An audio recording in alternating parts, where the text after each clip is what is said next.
It's been a debate for decades. Are aliens out there, and have they ever made contact with us?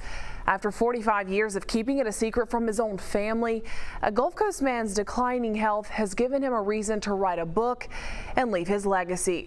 Calvin Parker is now ready to tell the story of the event that would change his life forever. Do you ever get any feelings or flashbacks when you come out here? No, it's changed. It's hard to feel anything when you come out here. What do you think about the whole experience? Think it happened? I think something happened down there. I'm not at all sure what happened. Something happened to him, the way they were upset. You don't fake fear. You know, he was scared. He was scared out of his mind.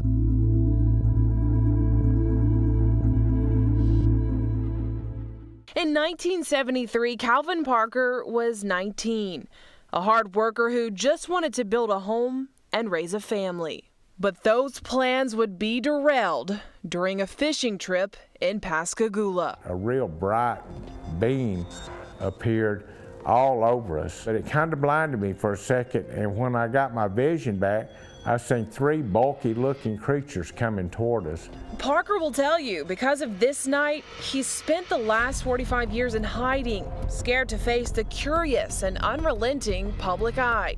We'll get up and go to work in the morning, nobody would never know, and they won't make us out to be idiots.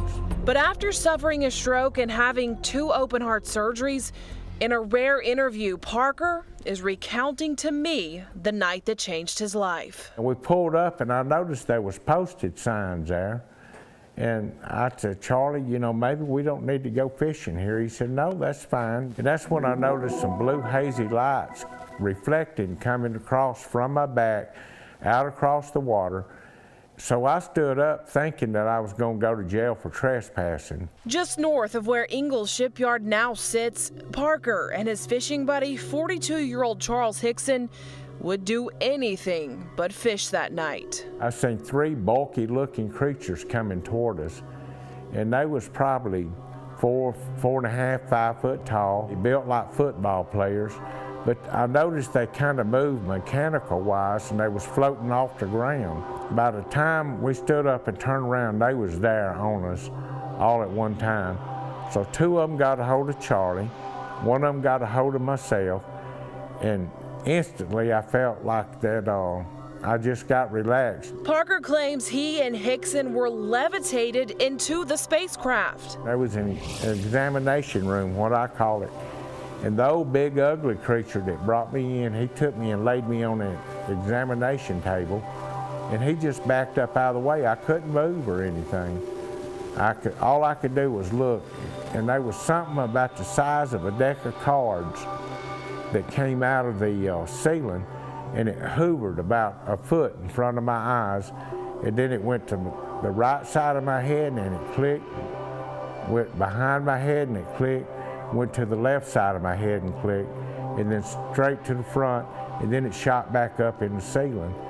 And that's when I noticed some kind of little ruffling noise, and this more feminine looking creature came out. She looked completely different than the what I call the robot, because he moved like a robot, just mechanical wise.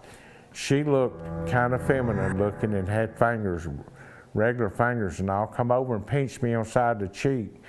And then she took her finger and run down my throat and got behind that little thing that hangs down back there and tried to come up in my nasal cavity. And that was when it started hurting and I started choking and I got scared. And she just kind of telepathically told me, you know, don't be afraid, we're not going to hurt you. And with those words, Parker says the aliens dropped he and Hickson back off on the bank. Frozen in fear, Parker didn't want to let anyone know what happened. Hickson, however, said they had to tell somebody